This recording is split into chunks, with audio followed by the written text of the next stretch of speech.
से जनसंघ की स्थापना हुई तब से लेकर आज तक संगठन के आधार पर राजनीतिक पार्टी चलाने के विचार को स्वीकार किया। हमने हमेशा सिद्धांत के आधार पर हमारी नीतियों को गढ़ा है और हमने हमेशा भारत और भारत के लोगों के हित के लिए कड़े से कड़े संघर्ष भी किए। ये तीनों उद्देश्य परिपूर्ति जहां पर होती है उसका नाम है भारतीय जनता पार्टी का कार्यालय। सांस्कृतिक राष्ट्रवाद के आधार पर हम देश को आगे बढ़ाने का प्रण लेकर चले हुए लोग, हमारे कई वादे 1950 से थे। हम 1950 से मानते थे कि अयोध्या में जहां राम भगवान का जन्म हुआ था वहां भव्य राम मंदिर बनना चाहिए। और मित्रों, वो काम भी नरेंद्र मोदी सरकार ने 2019 में पूरा किया। हम मानते थे कि धारा 370 देश की एकता और अखंडता के खिलाफ एक चैलेंज है। आतंकवादियों का वैचारिक पोषण करने के लिए ही धारा 370 हमेशा प्रेरित रहती है। वो धारा 370 को भी खत्म कर दिया। मित्रों, सीए भी लाए, ट्रिपल तलाक भी समाप्त हो गया और कुछ राज्यों ने कॉमन सिविल कोड की शुरुआत भी कर रही है। हमारे सारे वैचारिक मुद्दे मोदी जी के नेतृत्व में इस 11 साल में हमें समाप्त करें, जिसका नाम भारतीय जनता पार्टी है, जहां बूथ का अध्यक्ष पार्टी का राष्ट्रीय अध्यक्ष बन सकता है। और मैं उसका उदाहरण हूं। 1981 में मेरी भारतीय जनता पार्टी की यात्रा एक बूथ के अध्यक्ष से हुई थी और ये पार्टी ने मुझे ये महान पार्टी का राष्ट्रीय अध्यक्ष बनने का मौका दिया था।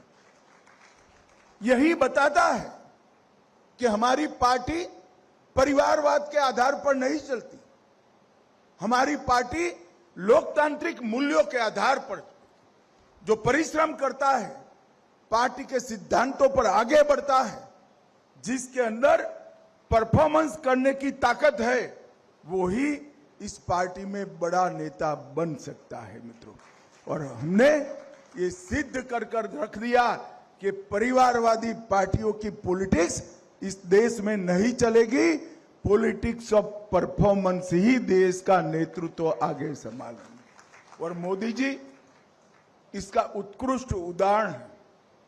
एक गरीब चाय वाले के घर में पैदा हुआ गरीब बालक अपने त्याग, समर्पण, सेवा और देशभक्ति के आधार पर इस देश का प्रधानमंत्री बनता है और 3 बार प्रधानमंत्री बनने का सौभाग्य मिलता है। यही बताता है कि लोकतांत्रिक पार्टी में हमारा विश्वास कितना दृढ़ है। और मेरा स्पष्ट मानना है, जो पार्टियां अपने आंतरिक कामकाज के अंदर लोकतंत्र को बहाल नहीं कर सकती, वो पार्टियां देश के लोकतंत्र का कभी रक्षा नहीं कर सकती, कभी रक्षा नहीं कर सकती। और परिवारवादी पार्टियों के लिए ये बहुत बड़ा मैसेज है। आप सभी को उससे संतोष होगा, मगर मुझे इससे संतोष नहीं है। डबल इंजन सरकार नहीं चाहिए, ट्रिपल इंजन सरकार चाहिए।